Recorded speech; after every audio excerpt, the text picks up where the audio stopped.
பகுதியை அவர் நமக்கு அருளி செய்திருக்கின்றார். இந்த வேலுக்கு என்று தனித்துவமாக அருணகிரிநாத சுவாமிகள் அருளி செய்திருக்கக்கூடிய விருத்தம், வேல் விருத்தம் 10 பாடல்களை உடையது.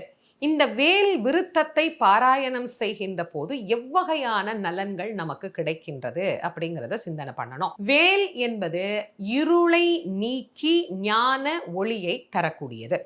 அப்ப அஞ்ஞானத்தை நீக்கி மெஞ்ஞானத்தை தரக்கூடியது அஞ்ஞானம்.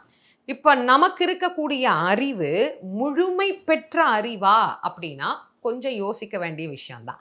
எப்ப அந்த அறிவு முழுமை பெறுகிறது அப்படின்னா அது முதிர்ச்சி அடைகின்ற போது, அது தேர்ச்சி பெறுகிற போது, அதில் இருக்கின்ற தீயவற்றை எல்லாம் அது களைகின்ற போது அது முழுமை பெறுகிறது. இது யாரால் நடைபெறும்? ஒரு பேரொளி பிரகாசம் ஒரு இடத்திலே ஏற்பட்டது அப்படின்னா யாரும் சொல்லாம கொல்லாம அங்க இருக்கக்கூடிய இருட்டு என்ன பண்ணும்? தானே விலகி சென்று விடும். அதுபோல வேல் என்கின்ற